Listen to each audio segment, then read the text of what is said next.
एक सत्राजित नाम का यादव रहता था द्वारिका में। उसके पास एक मणि थी, उस मणि का नाम था सिमंतक मणि। और ये सिमंतक मणि उसको सूर्य ने प्रदान की थी प्रसन्न होकर के।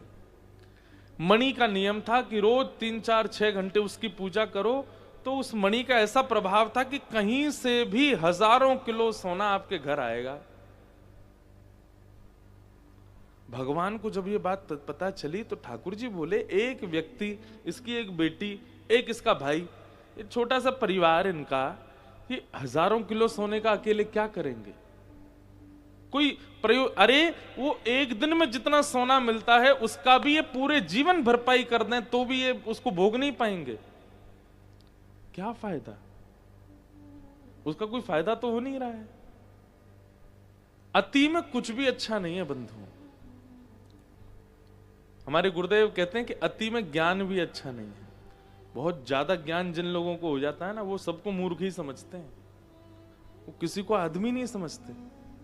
बहुत ज्यादा एजुकेशन, हायर एजुकेशन या बहुत ज्यादा डिग्रीज जिनके पास में हो जाती हैं, बहुत ही जिन्होंने जीवन में कुछ हासिल कर लेते हैं ना, उनके पैर जमीन पर टिकते नहीं है, फिर वो किसी को कुछ नहीं समझते। फिर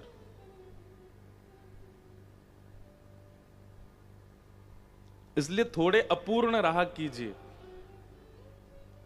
घड़े में अपूर्णता होती है ना, तभी उसमें और भर सकता है। चलो एक और बात बताएं, गरम गिलास हो चाय का, दूध का, कोई भर के दे दे लबालब, आप पी ही नहीं पाओगे, क्योंकि भरा है। थोड़ा सा कम हो तो उसको लेने में सुविधा होती है। कुछ भी हो, जल हो आदि, पात्र यदि पूरा भरा है तो उसको आप सहजता से सेवन नहीं कर सकते। ऐसे ही व्यक्ति यदि बहुत ज्यादा ही चीजों से लबालब भरा पड़ा है, उसको सहजता से आप अपने जीवन में आश्रय नहीं दे सकते। इसलिए मैं ऐसा कहता हूं, कल भी मैं एक यूनिवर्सिटी में गया, वहां के सारे बच्चे, वहां भी मैंने कहा भाई देखो बहुत बढ़िया चल रहे हो तुम लोग, कोई दिक्कत नहीं है, एक नंबर काम चल रहा है आप लोगों का, डिमोटिवेट क्यों होना है? थोड़ा सा अपूर्ण रहा कीजिए। सब जानना, सब पहचानना, सब जरूरी नहीं होता है। और संसार में जीवन सबसे बड़ा गुरु है, हर दिन आपको कुछ ना कुछ सिखा देता है, और जितना सीख रहे हो ना अच्छा है। हाँ, अपने कर्तव्यों के निर्वहन के लिए, अपने कार्य की पूर्णता के लिए आपको सीखना चाहिए। पर कई लोग होते हैं उनका दिमाग कीड़ा बन जाता है, उनको सब पता होना चाहिए। उनको पॉलिटिक्स पूछ लो, उनको ये भी पता है, उनको व्यवहार पूछ लो, ये भी पता है, शादी ब्याह की पूछ लो, ये भी पता है, आध्यात्म पूछ लो, इसमें भी माहिर हैं। ऐसा व्यक्ति आप देखेंगे उसके आप बैठ नहीं पाओगे पास में। कई लोग ऐसे होते हैं, उनके बगल में बैठ जाओ तो ऐसा लगता है कि सारी एनर्जी खींच ली हो इन्होंने हमारी। मुझे तो बहुत ऐसा अनुभव होता है, मैं ज्यादा लोगों से मिलता हूं ना तो फिर मुझे बहुत कमजोरी लगने लगती है। इसलिए थोड़ा अपूर्ण रहिए, परिपूर्ण होना आवश्यक नहीं है।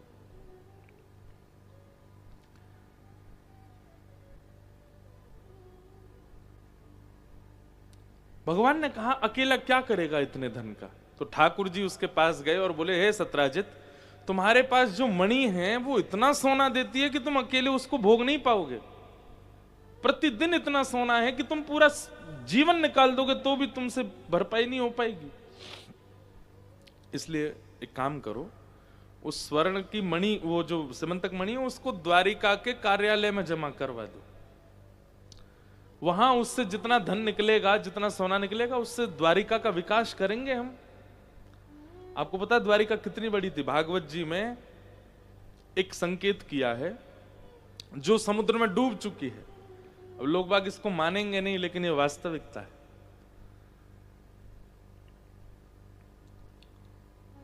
यदुवंशियों के बालक जिन विद्यालयों में पढ़ते हैं, एक एक कक्षा में 30-30 बालक पढ़ता है। उन एक एक कक्षाओं को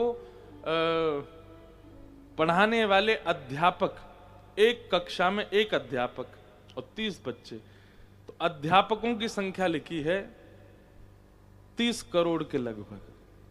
कितने? अब सोचो, एक अध्यापक के नीचे 30 बालक पढ़ते हैं। ये तो बालकों की संख्या है द्वारिका में। कितनी बड़ी है द्वारिका! वो सामान्य नहीं है जिसको हम सोचते हैं नेक्सा सा टुकड़ा होगा डूब गया। अति विशाल है द्वारिका। यदुवंश सामान्य नहीं था, जिसका नाश हुआ भगवत गमन के बाद, वो यदुवंश बहुत बड़ा था। इसीलिए तो ठाकुर जी ने उनका नाश करवाया, बोले इन सबको शक्ति मिल गई है। अच्छा देखो, मैं पहले ही सुना देता हूं यदुवंश के नाश का कारण क्या था। प्रभु श्री राम जब रावण से युद्ध करने के लिए गए, जब सुग्रीव ने बानरों की सेना बुलाई, रीछ बुलाए, आदि आदि सब बुलाए,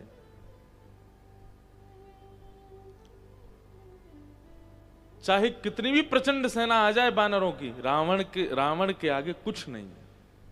रावण इतना भयावह, इतना भयानक राक्षस था और उसकी सेना इतनी प्रबल थी कि उनसे कोई बानरों की सेना, मानवों की सेना लड़े तो समझा, बानरों की सेना। तो क्या हुआ था, भगवान श्री राम ने एक रात्रि में सब बानरों को देखा और जैसा बल भगवत तत्व में होता है, 6 गुण जिसमें उसको भगवान कहते हैं, ऐसे 6 गुणों से युक्त समस्त बानरों को कर दिया। मतलब प्रभु श्री राम के समान बलवान सारे बानर हो चुके थे राम रावण युद्ध में।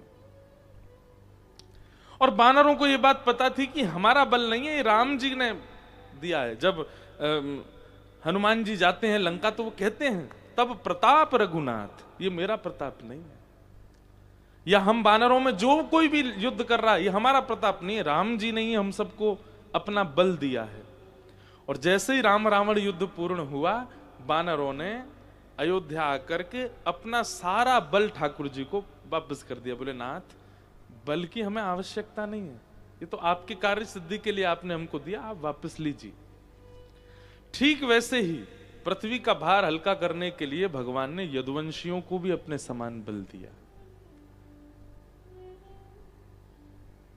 यदुवंशी सब जाते थे भगवान के साथ युद्ध करने, बड़े बड़े राक्षसों को मारते थे, लेकिन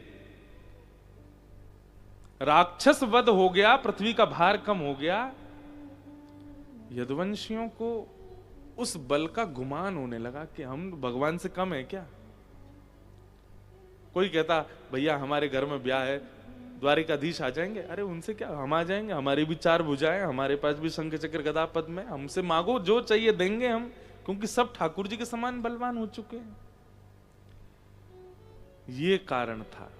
ठाकुर जी बोले इनको बल दिया गया था कि पृथ्वी का भार हल्का करना, परंतु ये इस बल का दुरुपयोग कर रहे हैं। अगर मेरे जाने के बाद इन सबको नष्ट नहीं किया गया तो मैं पृथ्वी का भार हल्का करने आया था, मेरा परिवार ही भार बन जाएगा पृथ्वी पर। इसलिए ठाकुर जी ने संतों को शाप का कारण बना करके अपने परिवार को ही शाप लगवाया, पृथ्वी पर भार ना बने। अति सर्वत्र वर्जयेत, अति किसी की भी अच्छी नहीं होती। तो भगवान ने सिमंतक मणि का मांग की, परंतु सत्राजित यादव ने कहा मेरी मणि मैं किसी को नहीं दूंगा, ये मेरे पास ही रहेगी। भगवान बोले एक बारी मांगना चाहिए, दोबारा नहीं कहना चाहिए। ठाकुर जी वहां से चले गए। अब हुआ ऐसा कि सत्राजित का भाई प्रसेन मणि पहन करके निकल गया नगर में दिखाने के लिए, देखो हमारे पास कैसी मणि। नगर भ्रमण करते हुए जंगल में गया तो एक शेर ने उसको मार दिया, मणि लेकर के शेर चला गया। भालू ने आगे शेर को मार दिया, मणि लेके भालू चला गया। और आरोप लग गया द्वारिकाधीश पर। किसी को पता नहीं है कि प्रसेन को शेर ने मारा है, पर प्रसेन 5 दिन से लापता है। तो सत्राजित बोला मेरे भाई मणि पहन करके गया था, मुझे ऐसा लगता है द्वारिकाधीश कृष्ण ने मणि इच्छा प्रकट की थी, उन्होंने ही चुरा ली है और मेरे भाई को बंदी बना लिया है। भगवान पर आरोप लगा।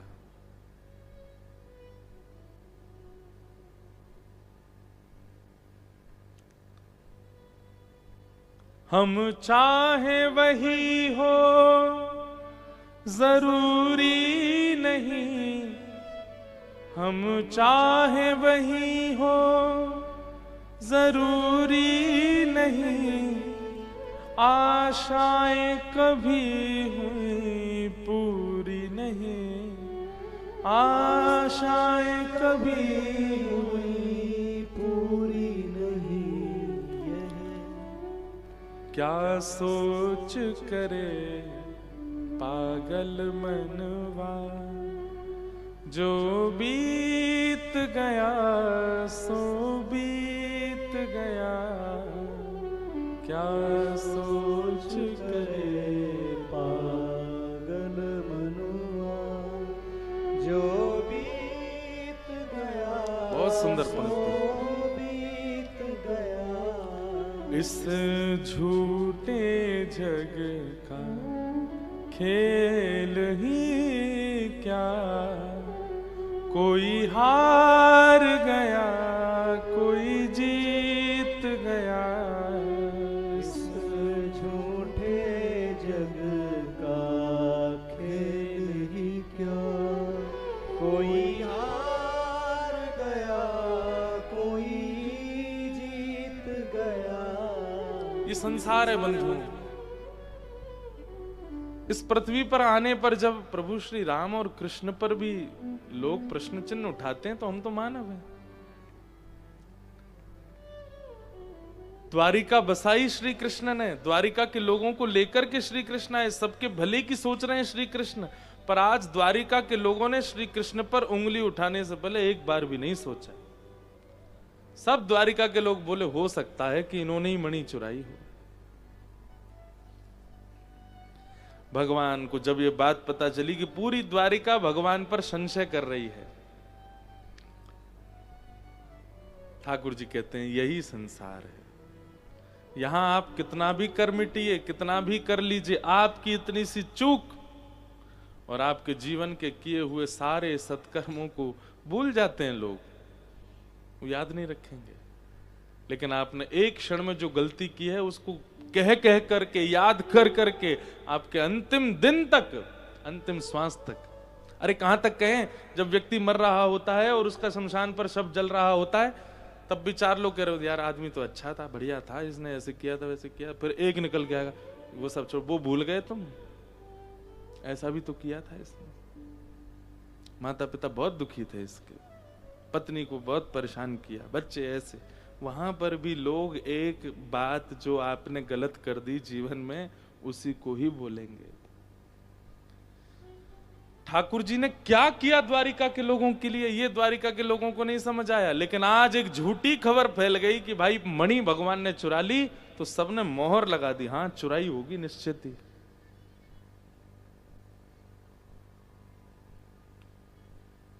ठाकुर जी बोले कोई बात नहीं। अब देखो आज की जो कथा है ना, वो गृहस्थाश्रमियों वाली कथा है, आप सबको सुननी चाहिए। ठाकुर जी बोले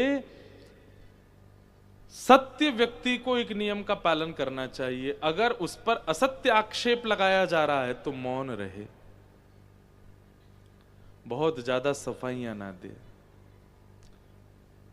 सत्य का स्वभाव है वो प्रकट हो ही जाएगा। ठाकुर जी बोले मुझे किसी को सफाई नहीं देनी है कि मैंने मणि नहीं चुराई है या प्रसेन को मैंने बंदी नहीं बनाया है। जब हमने किया ही नहीं तो हम सफाई क्यों दें? लेकिन ये आक्षेप लगा है तो इसकी जांच होनी चाहिए। और ठाकुर जी अपनी सेना लेकर के निकल पड़े आधी रात में, ढिंडोरा नहीं पीट रहे हैं, किसी को खबर नहीं है। ठाकुर जी सेना लेके निकल पड़े ढूंढने कहां है प्रसेन। और ढूंढते ढूंढते जंगल में गए तो प्रसेन मरा हुआ मिला। भगवान ने देखा कैसे इसकी मृत्यु हुई, तो शेर के पंजों के निशान, शेर के पंजों के निशान, शेर के पैरों के निशान के पीछे पीछे गए, आगे शेर भी मरा पड़ा। वहां पर देखे रीछ के पैरों के निशान। ठाकुर जी पीछे गए तो एक गुफा में ठाकुर जी ने जैसे ही प्रवेश किया, भीतर जाके देखा एक मणि चमक रही थी। जैसे ही मणि उठाई, भालू ने आक्रमण किया। 18 दिन तक ठाकुर जी ने उसके साथ युद्ध किया। 18 दिन बाद जब वो पस्त हो गया, चरणों में गिर गया, बोले नाथ मैं भालू, सामान्य भालू नहीं हूं, सामान्य रीछ नहीं हूं, मैं जामवंत हूं। भगवान ने हृदय से लगाया, बोले वाह जामवंत जी, ये मणि हमको दे दीजिए, इसके कारण पूरी द्वारिका में हम पर आक्षेप लगा। और सुनिए आप हमारे साथ चलिए, सबूत भी तो चाहिए सबको बताने के लिए सत्य क्या है। जामवंत जी बोले नाथ अब द्वार पे आ ही गए हो तो एक कृपा कर जाओ। बोले क्या? दोनों हाथ आगे करो। भगवान ने दोनों हाथ आगे किए तो जामवंत जी भीतर से अपनी बेटी को लेके आए और अपनी पुत्री का हाथ ठाकुर जी के हाथ में रखा।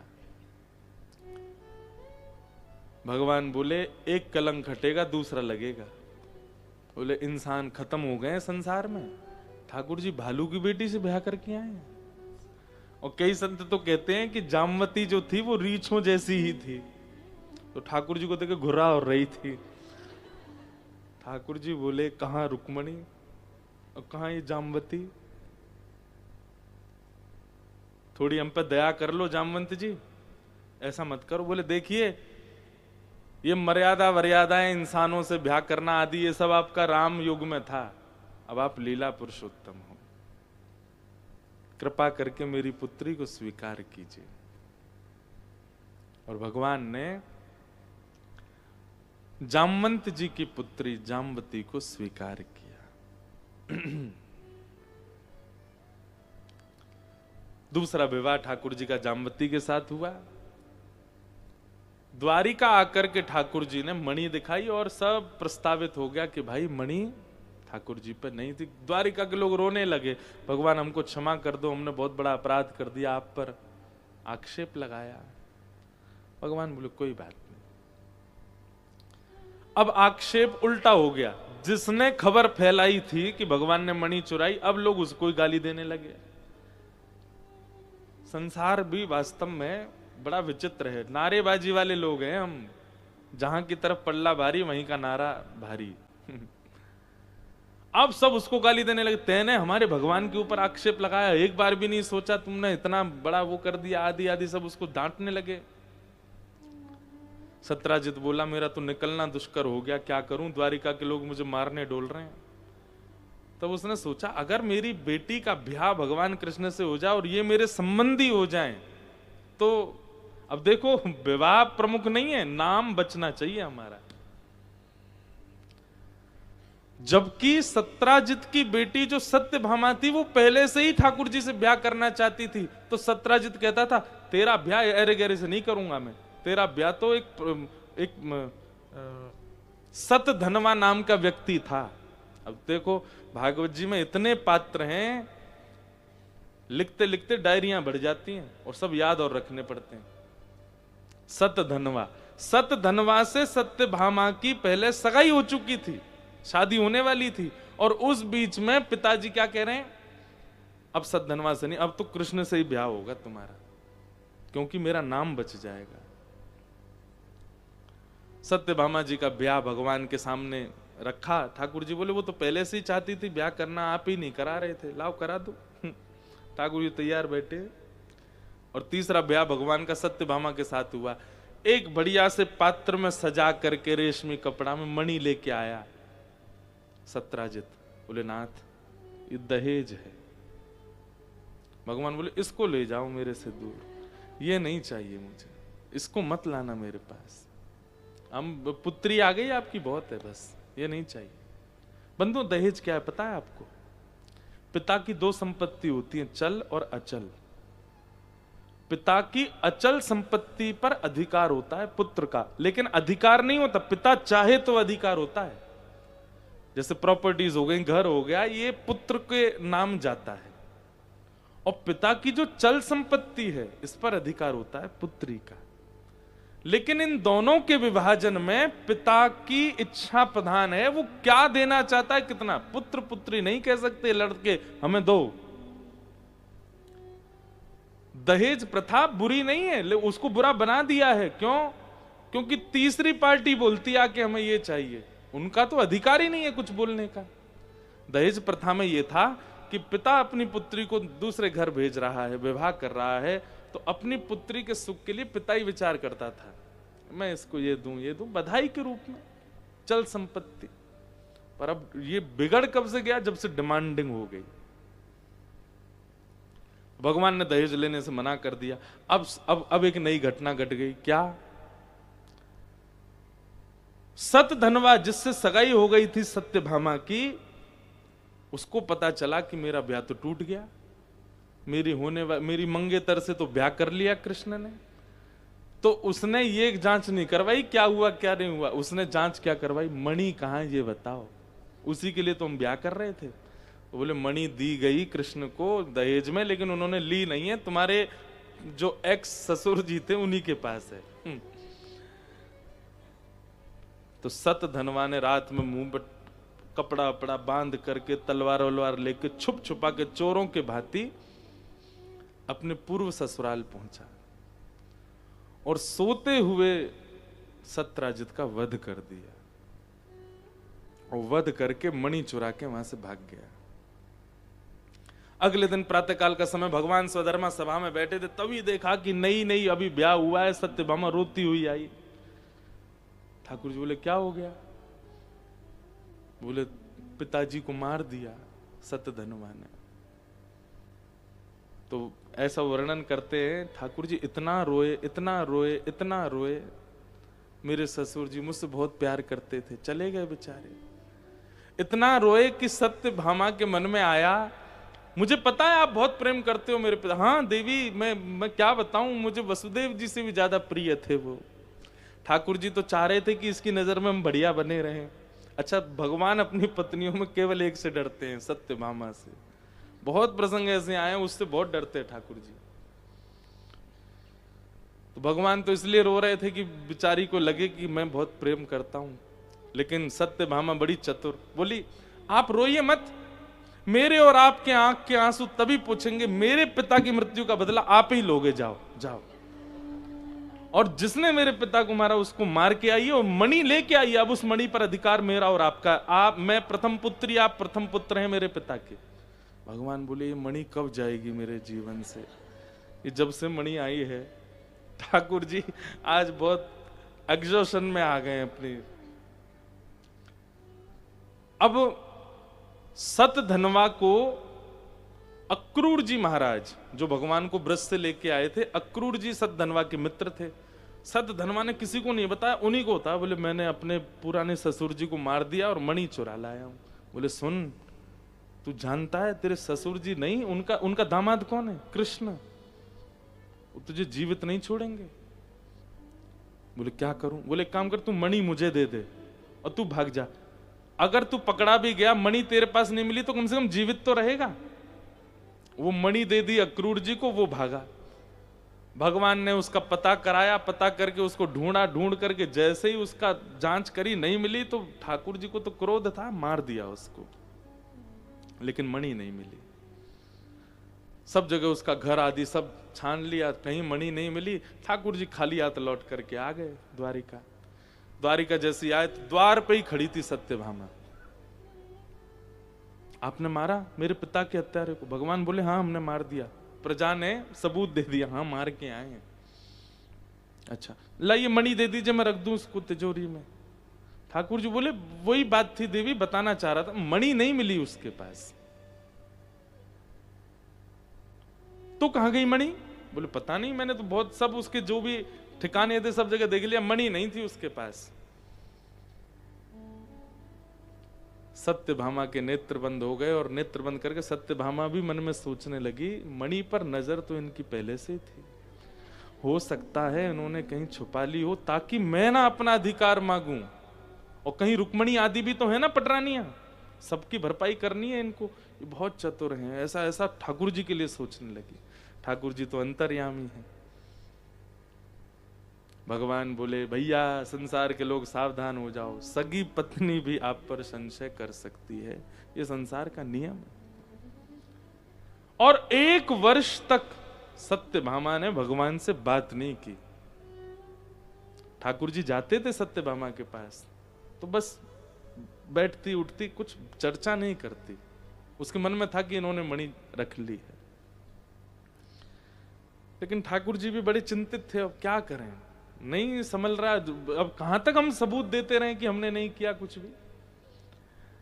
एक दिन की बात, एक ब्राह्मण आया द्वारिका, उसकी 5 उंगलियों में सोने की अंगूठी, जे मोटे मोटे महाराज कड़ूला, कमर में करदनी, सोने का ही जनेऊ और गले में मालाएं पहन करके खूब सारा स्वर्ण लटकाए ब्राह्मण आया। ठाकुर जी तो ब्राह्मणों का सत्कार करते। भगवान बोला आइए आइए आइए, वाह वाह वाह भैया, इतना सोना पहन, ब्राह्मण इतना सोना पहन के घूमता नहीं है, आप घूम रहे हैं। कौन दानदाता है? अरे महाराज आपके काका जी अक्रूर जी, वे रोज ब्राह्मण भोज कराते हैं और सोने की थाली, सोने की कटोरी, सोने के चम्मच, सोने के गिलास, उसी में प्रसाद पवाते हैं और फिर कहते हैं दक्षिणा में थाली वाली सब ले जाओ साथ में। और महाराज हर दिन नए नए ब्राह्मणों को कराते हैं। बोले अक्रूर जी का कौन सा व्यापार चालू हुआ, इतना धन? ठाकुर जी ने पत्र लिखा, प्रिय काका अक्रूर, हमें पता है सिमंतक मणि की कृपा बहुत हो रही है आप पर, लेकिन हमको मणि वापस नहीं चाहिए, क्योंकि उस मणि का आप दुरुपयोग नहीं कर रहे हो। असहाय बालिकाओं की ब्याह कर रहे हो, ब्राह्मणों का सम्मान कर रहे हो, गौशालाओं में सेवा कर रहे हो, बालकों की शिक्षा दीक्षा की तैयार, धन का सदुपयोग कर रहे थे अक्रूर जी। हम बस इतना चाहते हैं आप मणि लेके द्वारिका आके एक बार सबको बता दीजिए कि मणि आपके पास है। तब अक्रूर जी आए।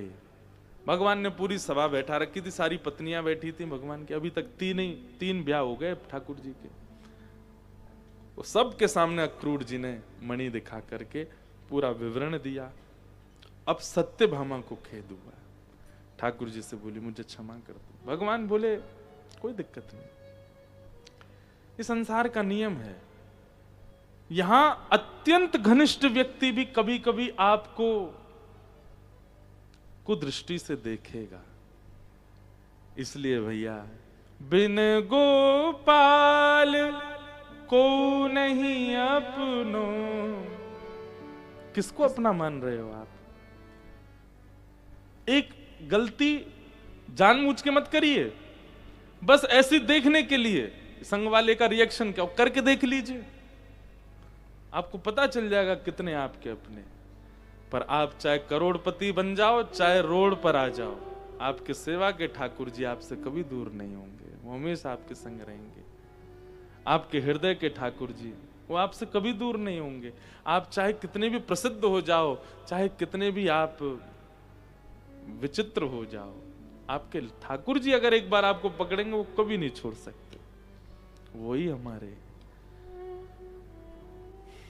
मुझे पता है आज आप सब लोग कथा सुन रहे हैं, इतने युवा लोग कथा सुनते हैं, भगवान ना करे सब बढ़िया ही चले, लेकिन कभी कोई अगर गलती हो गई भविष्य में तो जितने कथा सुनने वाले यही कभी कभी उंगली भी उठाएंगे, अच्छा यही, हाँ हमको तो लगता ही था। कथा में 10 बजे 11 बजे का टाइम देके 1:30 बजे आते थे इनके, तभी से हमको आश्रय पता चल गए थे। लोग बाग संसार है, इसलिए किसी से आशा मत रखिए। कोई बहुत बड़ा व्यक्ति आपसे सहर्ष मिल गया हो तो भी ये समझना ये भी ठाकुर जी की लीला है, और किसी दिन वो आपको ब्लॉक करके चला जाए तो भी समझना ठाकुर जी की लीला है, सब ठाकुर जी की लीला है। पर देखो ठाकुर जी के पास ना ब्लॉकिंग सिस्टम है ही नहीं, ठाकुर जी ब्लॉक नहीं करना जानते, वो सोशल मीडिया पे ही नहीं है, वो आपको कहां ब्लॉक करेंगे, ना उनका व्हाट्सएप नंबर है, ना उनके पास फोन नंबर है, सीधा डायरेक्ट कनेक्शन है, जाओ वृंदावन जाके मिल लो, आज नहीं मिले कल मिल लो, कल नहीं मिले परसों मिल लो। संसार के लोग तो ऐसे ब्लॉक करने के बाद 6-6 साल मिल नहीं सकते, आपको पता ही नहीं, नंबर चेंज कर लिया, जियो की सिम लिया है, दूसरे फोन में रखते हैं। ठाकुर जी का ऐसा कोई सिस्टम ही नहीं है, जब चाहो मिल लेंगे आपसे, क्योंकि वो किसी को भी ब्लॉक नहीं करते। ऐसे हमारे प्यारे ठाकुर जी हैं, उन्हें हम बारंबार प्रणाम करते हैं। सिमंतक उपाख्यान, और इसी सिमंतक उपाख्यान के मध्य में भगवान के 3 विवाह हुए, रुक्मणी जी के साथ, जाम्बती के साथ, सत्यभामा के साथ। भगवान का 4th विवाह यमुना जी के साथ में हुआ, कालिंदी के साथ। और इस प्रकार 8 प्रमुख विवाह, 16,100 राजकुमारियों को बंदी बना रखा था भौमासुर ने। भगवान ने वहां भौमासुर से युद्ध करके उन सबको मुक्त कराया। इस प्रकार संपूर्ण लीला हुई। ठाकुर जी के 16,108 विवाह हुए। आगे राजा नृण की कथा, जहां दान की विशेषता बताई गई। नारद जी भगवान की गृहचर्या देखने आए, ठाकुर जी कैसे रहते हैं गृहस्थाश्रम में, देख करके दिमाग घूम गया उनका। क्यों? 16,108 पत्नियों के साथ ठाकुर जी 16,108 रूप धारण करके रहते हैं। एक ही कृष्ण नहीं रहते सब जगह, उतने ही रूप धारण करके ठाकुर जी लीला करते हैं। कर्तुम अकर्तुम अन्यथा कर्तुम समर्थ ईश्वर, वो ईश्वर है, सब करने की सामर्थ्य रखते हैं। भगवान की फिर दिनचर्या बताई गई। ठाकुर जी की दिनचर्या कैसी है? सुबह उठते ही ठाकुर जी ब्रजवासियों को याद करते हैं। ब्रह्म मुहूर्त में ठाकुर जी उठ जाते हैं और उसके बाद स्नान आदि करके ठाकुर जी पांचजन्य शंख का नाद करते हैं और शंख के नाद से सब द्वारिका के लोग जग उठते हैं। फिर ठाकुर जी गौ सेवा के लिए गौशाला जाते हैं, गायों की अपने हाथों से सेवा करते हैं और वहां से लौटने के बाद फिर ठाकुर जी बाल भोग पाते हैं, स्वधर्मा सभा में बैठते हैं, जितने राजा आते हैं सबके कष्ट संकट आदि सबको श्रवण करते हैं और इस प्रकार भगवान की पूरी लीला चलती है। इस पूरा बताया। आगे जरासंध का वध और राजसूय यज्ञ में पांडवों के यहां भगवान पहुंचे। सब लोग सेवा ले रहे थे, कोई भोजन घर की सेवा ले रहा था, कोई संतों को बैठाने की, स्नान की, सबकी सेवा सब बांट रहे थे। ठाकुर जी से कहा, बोले आप तो बैठे ही रहो, आपको क्या सेवा दें? तो भगवान बोले नहीं, हमको भी सेवा चाहिए। क्या सेवा लेंगे आप?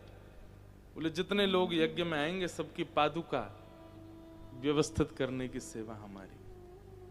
ये सुन करके सबके नेत्र सजल हो गए। ठाकुर जी कैसे हैं? दीन बनने में जिसको संकोच होता हो वो भगवत मिलन से अभी दूर है, पर जिसको दीन बनने में किंचित संकोच नहीं होता, जिसका ईगो हर्ट नहीं होता कभी भी, कई लोगों को हो जाता है ना, उसको आप बोल दो ए भाई तुम यहां से उठ के वहां बैठ जाओ पीछे, उठ के चला ही जाएगा, मैं नहीं सुनना। ऐसे होते हैं लोग आजकल के तो। लेकिन ठाकुर जी का स्वरूप कैसा, स्वभाव कैसा है? बहुत दीन है, बहुत सरल है ठाकुर जी। कहीं भी बैठ जाते हैं, किसी के संग भी खा लेते हैं, किसी के साथ भी बैठ, बिल्कुल ऐसा सरल स्वभाव है ठाकुर जी का कि वो जहां जाते हैं इसीलिए उनके लीला से, उनकी कथा से, उनके दर्शन से प्रेम ही छलकता रहता है, क्योंकि वो बहुत दीन है। हम आपसे निवेदन करें, दीनता अगर आपके चित्त में है, व्यक्ति आपसे आकर्षित होगा।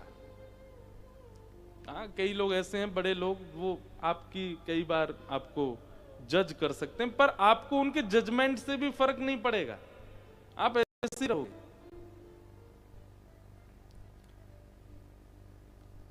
दीन ठाकुर जी बोले हम सबकी चरण पादुका संभालेंगे, ये सेवा तो। और जितने लोग यज्ञ में आए, जैसे अपनी पादुका उतारते, तभी देखते श्याम वर्ण के हस्त कमल, वो पादुका ले रहे हैं, नजर उठा के देखते ठाकुर जी। पूरे यज्ञ से ज्यादा भीड़ तो बाहर चप्पल स्टैंड पे ही लगी थी, सब ठाकुर जी को ही देख रहे।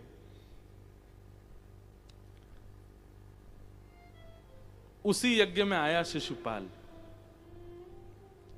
भगवान का शत्रु। भगवान नहीं मानते तो वो मानता था, बुआ का बेटा। शिशुपाल ने जैसे ही ठाकुर जी को देखा, पहले तो हंसी करने लगा, हाँ इसी लायक हो, पादुका आदि उतारने लगा। लेकिन लोगों के अंदर ऐसा प्रेम ठाकुर जी का देख करके उसको थोड़ी जलन तो हो रही थी। भीतर गया तो उसने रुक्मणी जी को देखा और रुक्मणी जी को देख के बोला, कहाँ ये मेरी पत्नी होने वाली थी, और ब्याह कर लिया उससे। फिर उसके बगल में देखा प्रद्युम्न को, ये कौन है? बोले भगवान का पुत्र, बोले मेरा होता, मुझसे ब्याह हुआ होता। तो उसके बगल में बैठा अनिरुद्ध, भगवान का पौत्र। अच्छा पता है, भगवान के पौत्र की आयु 25 साल, भगवान के पुत्र की आयु 50 साल, और स्वयं दादाजी की आयु 16 साल। दादाजी 16 साल के, बेटा 50 साल का, नाती 25 साल का। ठाकुर जी 16 साल के ही रहते हैं, उससे ऊपर उनकी आयु नहीं जाती। आयु के अनुसार देखो तो ठाकुर जी 100 वर्ष से ऊपर के हैं, लेकिन रेशे नहीं आए उनके, मुखमंडल अभी भी 16 वर्ष के बालक के समान है। मतलब ठाकुर जी की आयु जहां से विकार उत्पन्न होने परम होते हैं मानव में, वहीं तक रहते हैं ठाकुर, उससे ऊपर नहीं जाते, वैसे ही रहते हैं। पूरे परिवार को देखकर के शिशुपाल को क्रोध आया, गालियां देने लगा। 100 गालियों की छूट थी उसको, आज 101 गालियां जैसे ही दी, सुदर्शन चक्र भगवान का अपने आप आया, उसका सर धड़ से अलग कर दिया। इस प्रकार भगवान ने जरासंध का उद्धार किया। तत्पश्चात भगवान के मित्र सुदामा जी का चरित्र आया। मित्र नहीं, सखा। आप लोग कहेंगे मित्र सखा में क्या अंतर है? जो कभी कभी मिले, काम पड़ने पर मिले, जरूरत मिलने पर आपको याद करे, वो मित्र है। यदा कदा मिलती यासा मित्र।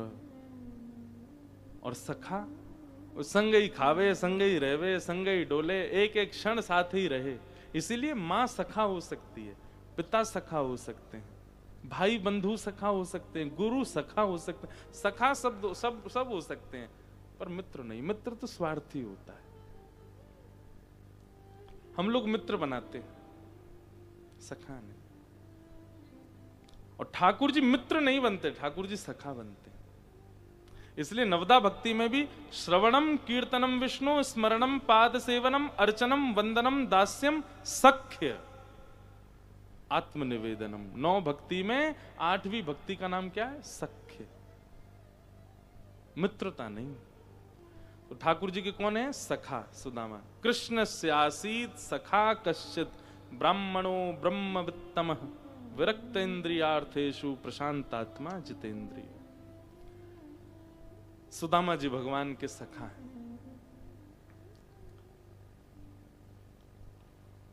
तीन लक्षण हैं सुदामा जी में। कोई अगर ठाकुर जी का सखा बनना चाहता है तो इन 3 बातों का ध्यान रखिए। कौन कौन सी 3 बात? सबसे पहला, विरक्त इंद्रिय।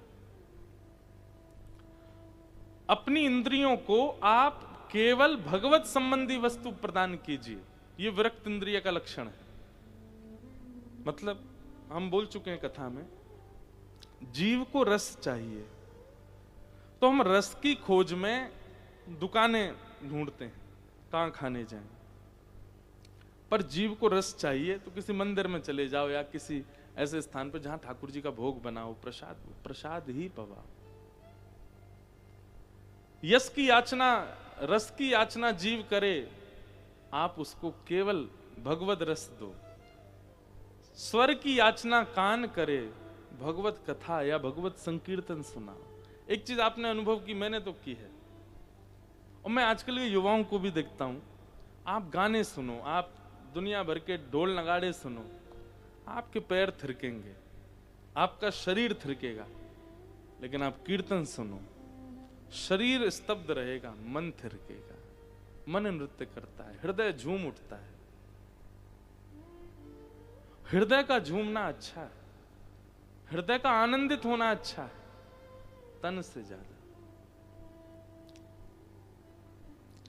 तो अपनी इंद्रियों को केवल भगवत संबंधी वस्तुएं प्रदान करना, यह विरक्त इंद्रिय का लक्षण है। पहला लक्षण, ठाकुर जी का सखा बनना है तो विरक्त इंद्रिय बनो।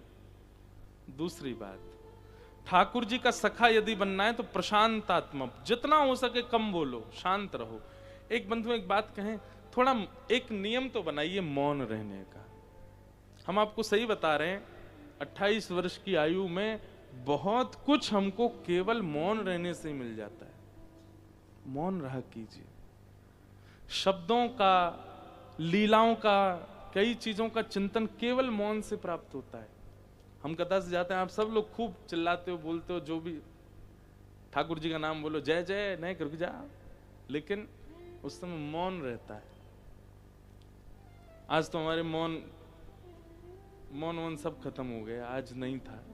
विश्राम दिन वैसे होता भी नहीं, लेकिन मौन का बहुत बड़ा प्रभाव है।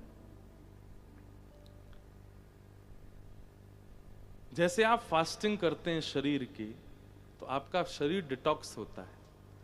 ऐसे जब आप फास्टिंग करते हैं बोलने की, तो आपकी जिह्वा डिटॉक्स होती है। आपकी जीभ उस स्वर को प्रकट करेगी जो स्वर सबके योग्य हो। इसलिए मौनमास्ताम, थोड़ा मौन रहना प्रारंभ कीजिए यदि आप साधक हो तो।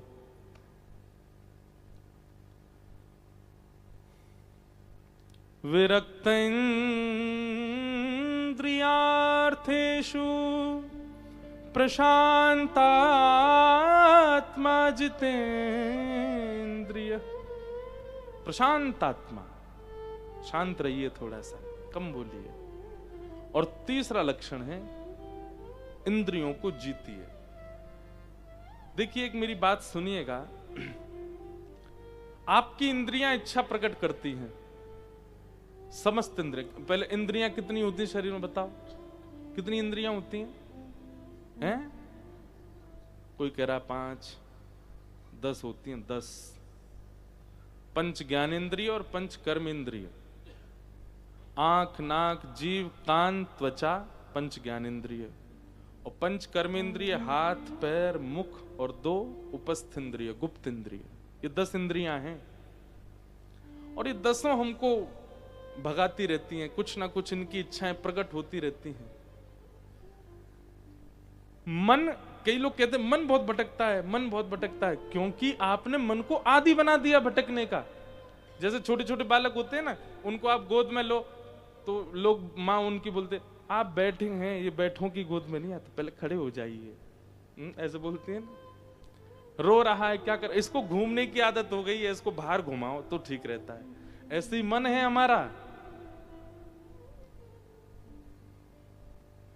मन को भी हमने उसकी इच्छाएं पूरी कर करके उसको हमने बिगाड़ दिया है।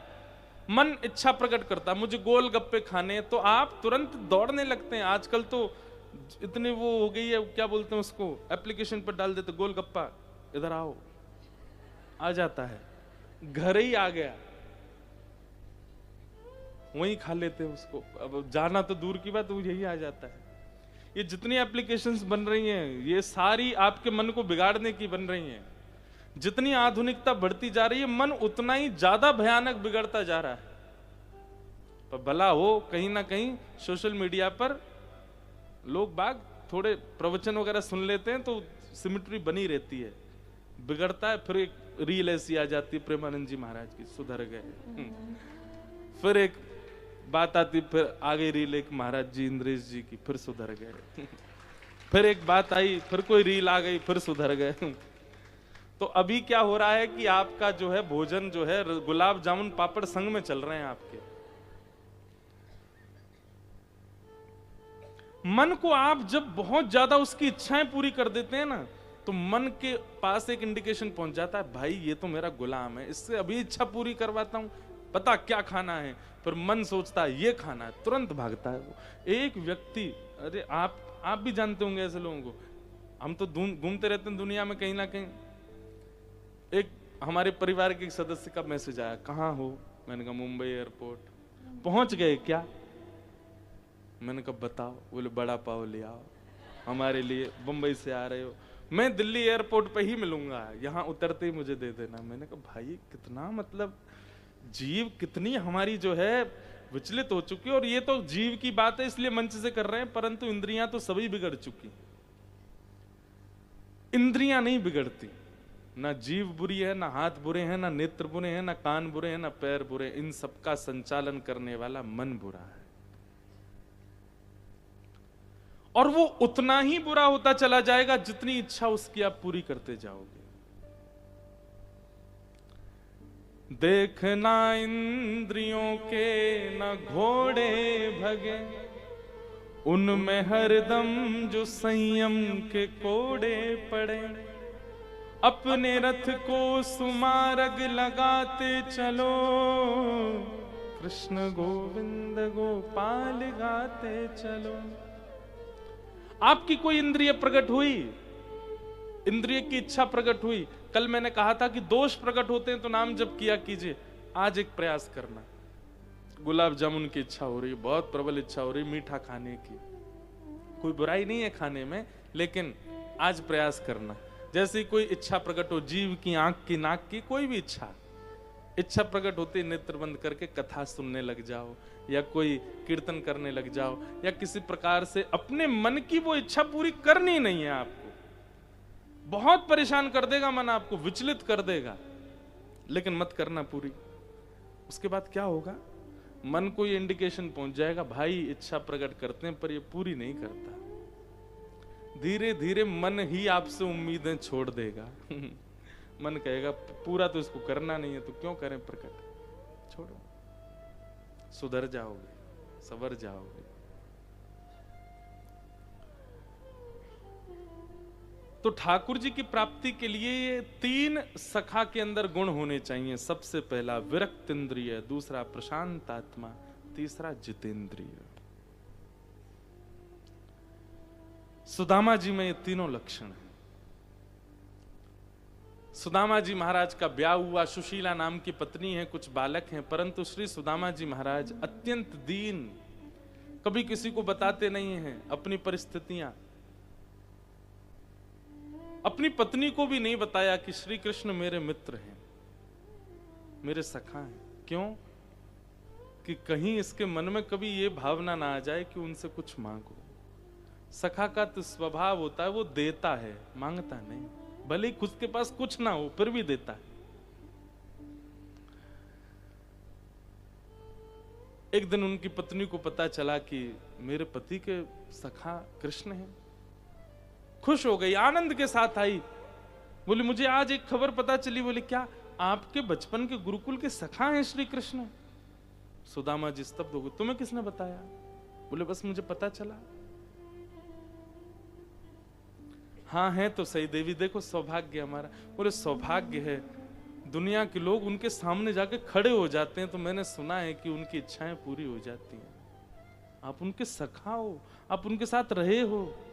हमारे बच्चों ने 3 दिन से भोजन नहीं किया, हमारे घर में कोई व्यवस्था नहीं, आप जाइए ना। सुदामा जी बोले देवी मैंने इसी कारण से तुमको कभी नहीं बताया कि तुम कभी ठाकुर द्वारिकाधीश के आगे मुझे हाथ पसारने को ना बोलो। मेरो लाला है, मेरो सखा है, मैं वाकू देनो चाहूं, मैं वहां से मांग ना सकूं। तुम किसी भी कार्य के लिए कहो मैं सब करूंगा, पर ये नहीं कर सकता। सुशीला बोली तो फिर एक काम कीजिए, आसपास के घरों से कुछ सामग्री ले आइए, भोजन करा दें बच्चों को। सुदामा जी का स्वभाव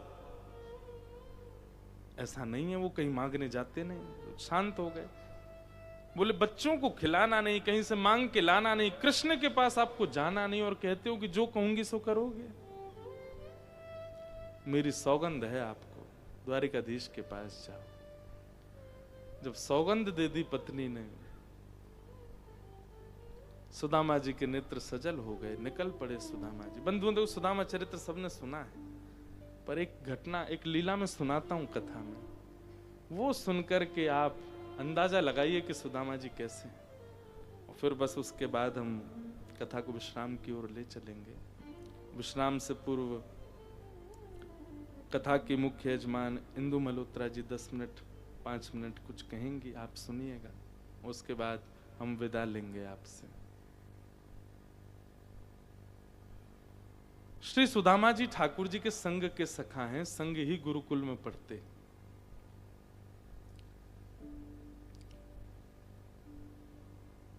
आज गुरु माँ ने आज्ञा की कृष्ण सुदामा दोनों वन में जाओ और वन से पुष्प तुलसी और कुछ सामग्रियां हवन की लेकर के आओ। दोनों सुबह से ही नहा धो के तैयार हो गए, क्योंकि 2-2 बच्चों का नंबर आता था। आज कृष्ण सुदामा की बारी, बड़े प्रसन्न थे। 1 महीना बाद नंबर आया बाहर जाने का।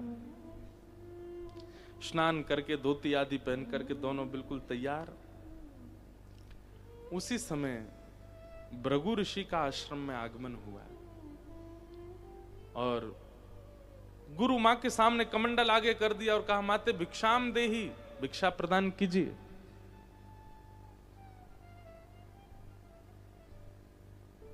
आज पता नहीं क्यों गुरु मां ने विचार किया कि सामग्रियां ऐसी हैं नहीं कोई कि जो मैं भिक्षा में दूं। हैं, एक सामग्री है, कुछ चने हैं, परंतु वो दोनों मैंने पोटलियां बना करके कृष्ण सुदामा के लिए रखी हैं। आज दोनों 1 महीना से रो रहे थे हमको वन जाने दो, वन जाने दो। आज जा रहे हैं, उनके लिए मैंने रखी है। ये तो ऋषि हैं, यहां नहीं मिलेगा तो कहीं और भिक्षा मिल जाएगी इनको। पर वो बाकी की सारी सामग्रियां देने योग्य नहीं है इनको, और वो चने जो है वो मैं देना नहीं चाहती, वो तो बालकों के हैं। तो गुरु माने महाराज जी आज कोई सामग्री ऐसी विशेष है नहीं, आप कहीं और अपना प्रबंध करा लें, क्षमा करें। भृगु ऋषि वो तो भयंकर क्रोधी हैं, उनको तो मना करना ही बहुत बड़ी बात है। निकल गए, लेकिन मन में सोचने लगे इतने बड़े गुरुकुल में एक ऋषि को देने के लिए कोई सामग्री नहीं है। दिव्य दृष्टि से जैसे ही देखा तो कुछ चने दिखाई दिए। भृगु ऋषि बोले एक ऋषि का अपमान, और जानते हुए भी कि मैं भृगु हूं, मेरे आगे नारायण भी थरथर कांपते हैं। ठीक है, किसी अति प्रिय के लिए बचा करके रखे हैं ना, श्राप देता हूं, जो भी उन चनों को पाएगा लक्ष्मीहीन हो जाएगा, उसके जीवन से लक्ष्मी चली जाएगी। और ऐसा श्राप देकर के ऋषि चले गए। जिस स्थान पर वे श्राप दे रहे थे वहीं पास ही एक झाड़ी के पीछे तुलसी जी का पौधा था, वहीं जल आदि दे रहे थे, संध्या वंदन कर रहे थे श्री सुदामा जी। और सुदामा जी ने किंचित वह स्वर सुन लिया था कि शापित हैं चने, जो खाएगा वो दरिद्र हो जाएगा, वो लक्ष्मीहीन हो जाएगा। तुरंत अपनी संध्या वहीं छोड़ करके दौड़े, और दौड़ करके जाके बोले माँ मैं और कृष्ण आज वन में जाएंगे, हमारे लिए कुछ है सामग्री पाने को? हाँ 2 चने की पोटली, और तुम्हें पता नहीं है किससे बचा करके मैंने रखी है, ये तेरी है और ये कृष्ण की, तुम अपनी लो और ये मैं कृष्ण को दे दूंगी। सुदामा जी बोले ना मुझे दे दो, मैं रख लूंगा अपने पास, मैं दे दूंगा भाई। और दोनों पुटलियां अपने पास रख ली। दोनों जैसी निकले तो गुरु माँ ने संकेत कर दिया, कन्हैया तुम्हारे भोजन की सामग्री मैंने सुदामा को दी है। ठाकुर जी बोले, ए सुदामा अभी दे। बोले कहीं जा थोड़ी रही है, संग पालेंगे, चलते हैं ना वन में। दोनों वन में गए। सुदामा जी केवल अवसर की खोज में हैं, कहीं फेंक देंगे तो कहीं अंकुरित ना हो जाए, कोई और खा ले, या किसी भी प्रकार से ये लक्ष्मीहीन का शाप पूरे विश्व में फैल जाएगा अगर फेंक भी दिए तो। कृष्ण को मैं खाने नहीं दूंगा। अवसर मिला, वर्षा होने लगी, तभी एक विशाल वृक्ष था। ठाकुर जी चढ़ने में निपुण कम है और वर्षा में तो और नहीं चढ़ पाते वृक्ष पर। सुदामा जी महाराज दौड़ करके गए, उस वृक्ष के ऊपर चढ़ गए। ठाकुर जी बार बार चढ़े फिसल जाएं। सुदामा जी में दोनों पोटली खोली और धीमे धीमे करके चने पाने लगे। ठाकुर जी देख रहे हैं, सुदामा ने रुक जा, अरे मोह तो आन दे, संग में बैठ के पाएंगे, अरे मान जा अभी मत खावे। सुदामा जी के नेत्रों से अश्रुपात होते जा रहे हैं और एक एक चना पाते हुए मानो सुदामा जी कह रहे हैं, मेरो लाला कभी अप्रसन्न नहीं हो, मेरो लाला सदैव सुखी रहे, मेरे लाला के जीवन में कोई संकट नहीं आवे, मेरे लाला के पुत्र पौत्र सबके जीवन में लक्ष्मी आ जाए। जब तक ठाकुर जी ऊपर पहुंचे, अंतिम चना का दाना वह भी पा लिया, ठाकुर जी को हृदय में भर लियो। ठाकुर जी दूर करने लगे, अरे सुदामा तू ऐसो नीत लोए, तो बार बार मना कर रहा मत पावे, लेकिन मानो नहीं, पा गयो सबरो। ये स्वभाव तो तेरो पहले कभी देखो ना मैंने, ऐसो कैसो स्वभाव तेरो, दूसरे के अधिकार की वस्तु ने खा जाए। सुदामा जी रो रहे हैं, बोले ना लाला, बस तेरी प्रसन्नता के, मेरी प्रसन्नता, मैं भूखो सुबहते एक दानो नहीं पाया मैंने, और तू मेरे अधिकार को पाके यूं कह रहा हूं मेरी प्रसन्नता। ठाकुर जी रूठ के चले गए। सुदामा जी मनी मन सोचने लगे, हे विधाता, मेरे अधिकार में जो लक्ष्मी आने वाली है वो भी मेरे कन्हैया को मिल जाए। मेरो लाला कभी मुझे उदास रह जाए, ठीक है, एक ते उदास रहेगो, लेकिन सदा सुखी रहे। 2-4 दिन ठाकुर जी ने बात नहीं करी, फिर सुदामा जी ने मना लिया ठाकुर जी को। लेकिन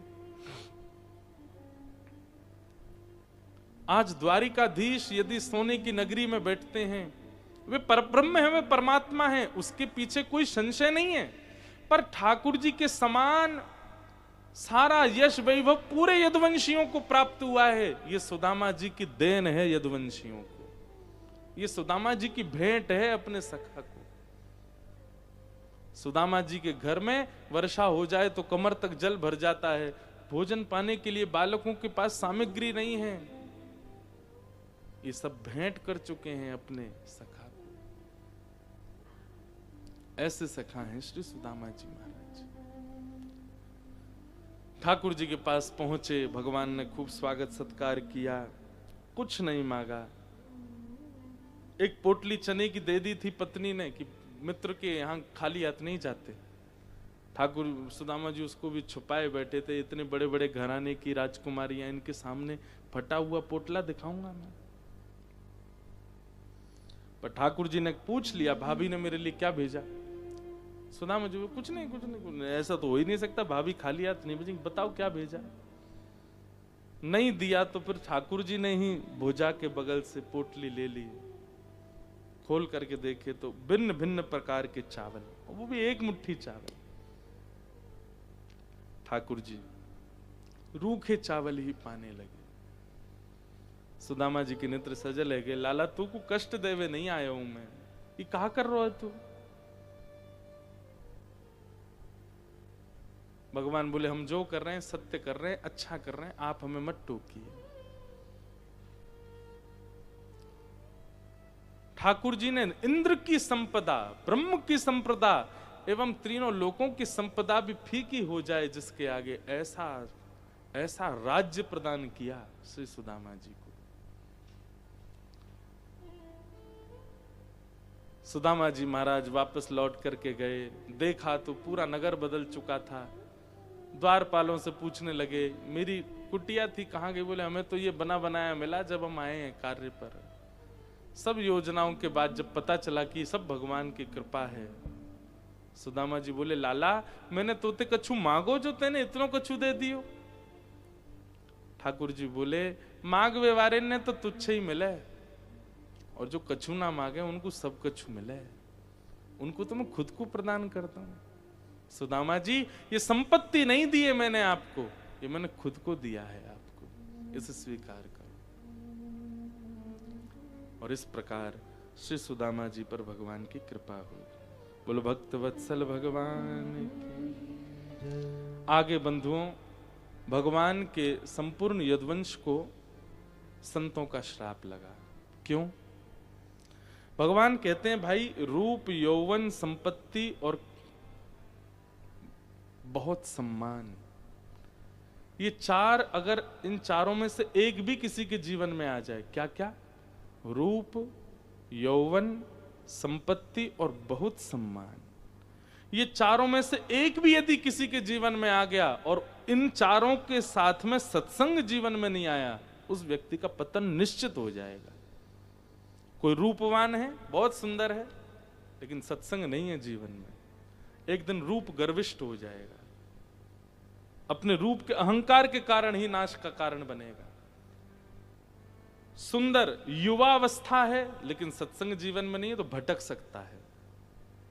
बहुत संपत्ति है लेकिन सत्संग नहीं है, उसका नाश संभव है। और बहुत सम्मान जीवन में है लेकिन सत्संग नहीं है तो नाश का कारण बनेगा। भगवान ने अपने पुत्रों को और पूरे यदुवंशियों को बैठा, कहा भाई ये चारों चीजें हैं तुम्हारे पास, रूपवान भी हो, यौवन भी हो, संपत्तिवान भी हो, खूब सम्मान भी होता है तुम्हारा, लेकिन सत्संग नहीं करते हो तुम लोग। एक खड़ा होकर के बोला, जब हमारे परमात्मा श्री कृष्ण ही हमारे भाई हैं, हमारे सखा हैं, हमारे चाचा हैं, हमारे ताऊ हैं, हमारे दादा हैं, सत्संग तो वो करते हैं जिनको भगवत प्राप्ति करनी हो, हमारे तो आप हो ही संबंधी, हमें क्या आवश्यकता सत्संग की? ठाकुर जी बोले ये तुम्हारा गलत विचार है कि सत्संग से केवल परमात्मा मिलता है। नहीं, सत्संग से परमात्मा नहीं मिलता, सत्संग सुनने वाला ही परमात्मा बन जाता है। परमात्मा मतलब क्या होता है? कोई इष्ट, कोई आप चतुर्भुज वाले नहीं हो जाओगे सत्संग सुनने से।